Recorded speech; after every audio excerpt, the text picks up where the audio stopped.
Hi hello friends, welcome back Gubeyskillstv.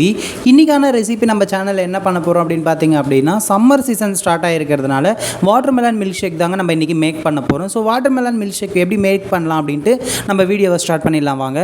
அதுக்கு முன்னாடி ஒரு ரிக்வஸ்ட், நம்ம சேனலில் நீங்கள் நியூவாக பார்த்துட்டு இருக்க வியூவராக நீங்கள் இருந்தீங்க அப்படின்னா கண்டிப்பாக மறக்காமல் Gubeyskillstv சப்போர்ட் பண்ணுற விதமாக நீங்கள் நம்ம சேனலை சப்ஸ்கிரைப் பண்ணி வச்சுக்கோங்க. சப்ஸ்கிரைப் பண்ணுறது மட்டும் இல்லாமல் பக்கத்தில் இருக்க பெல் ஐக்கானை கிளிக் பண்ணி நோட்டிஃபிகேஷன் செக்ஷனில் ஆல்ன்றதை நோட்டிஃபிகேஷனில் ஆன் பண்ணி வச்சாதான் நான் போடுற ஒவ்வொரு வீடியோவும் உங்களுக்கு நோட்டிஃபிகேஷன் செக்ஷனில் வரும். ஓகே ஃப்ரெண்ட்ஸ், வாங்க வீடியோ ஸ்டார்ட் பண்ணிடலாம். இப்போ பார்த்தீங்கன்னா நான் 2 கிலோ இருக்கிற பெரிய தர்பூசணியை வந்து நான் சின்ன சின்ன பீஸாக எடுத்து கட் பண்ணி வச்சுக்கிறேன். ஸோ அந்த சின்ன சின்ன பீசஸ் வந்து நீங்கள் அதுக்குள்ளே இருக்கிற விதையை வந்து நீக்கணுன்ட்டு நீங்கள் நினைக்க தேவையில்லை. ஏன்னா அதை வந்து நம்ம கிரைண்ட் பண்ணுற அப்போவே பார்த்திங்கன்னா நம்ம அதை ஃபில்ட்ரு பண்ணி தான் நம்ம அதோடைய சாறு எடுத்துப்போம். ஸோ அதனால் வந்து நீங்கள் அதை வந்து விதையை நீக்கணுன்ற அவசியமே உங்களுக்கு கிடையாது. ஸோ இந்த ஸ்லைஸை வந்துட்டு நல்லா சின்ன சின்னதாக கட் பண்ணி எடுத்து வச்சுக்கோங்க. இப்போ பார்த்தீங்கன்னா நான் 50 கிராம் வந்து சப்ஜா சீட்ஸை வந்துட்டு தண்ணியில் ஊற வச்சு எடுத்து வச்சுக்கிறேன். ஸோ இந்த சப்ஜா சீட்ஸ் வந்து இந்த வாட்டர்மெலன் ஜூஸ் கூட நீங்கள் மிக்ஸ் பண்ணி குடிக்கிறதுனால ரொம்பவே ஹெல்த் பெனிஃபிட்டும் நிறைய இருக்குது. அது கூடவே பார்த்திங்கன்னா உடலுக்கு ரொம்ப குளிர்ச்சியும் கூட. ஸோ அதனால் இந்த சப்ஜா சீட்ஸை வந்து நம்ம இதில் சேர்த்துக்கலாம்.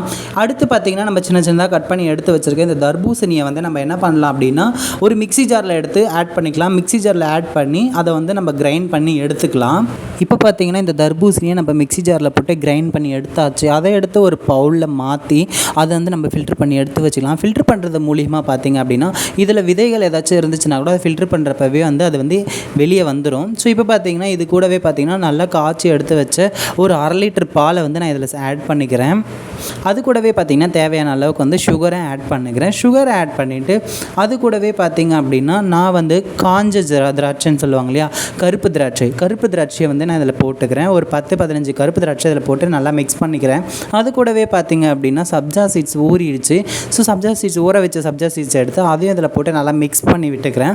மிக்ஸ் பண்ணி விட்டுட்டு இதை பார்த்திங்கன்னா உங்களுக்கு ஒரு 1/2 hour வந்து ஃப்ரிட்ஜில் வச்சுருங்க. இதில் ஐஸ் வாட்டரோ இல்லை ஐஸ் க்யூப்ஸோ எதுவுமே போடாதீங்க. இது ஃப்ரிட்ஜில் வந்து ஒரு 1/2 hour நீங்கள் ஃப்ரீசரில் வச்சுருந்தாவே போதும். ஃப்ரீசரில் ஒரு 1/2 hour வச்சுருந்து எடுத்து நீங்கள் பிளேட்டில் சர்வ் பண்ணிங்கன்னா ரொம்பவே அல்டிமேட்டான வாட்டர்மெலன் மில்க் ஷேக் வந்து ரெடி ஆகிடுச்சு. இந்த மாதிரி ரெசிபி நம்ம சேனலில் நீங்கள் கண்டினியூவாக பார்க்கணும் அப்படின்னா Gubeyskillstv சப்போர்ட் பண்ணுற விதமாக நம்ம சேனலை சப்ஸ்கிரைப் பண்ணி வச்சுக்கோங்க. இந்த வீடியோ உங்களுக்கு ரொம்ப பிடிச்சிருந்துச்சுன்னா மறக்காமல் லைக் பட்டனை கிளிக் பண்ணி லைக் பண்ணிவிடுங்க. ஓகே ஃப்ரெண்ட்ஸ், வேறு இன்ட்ரெஸ்டிங்கான வீடியோவில் பார்க்கலாம். பாய்.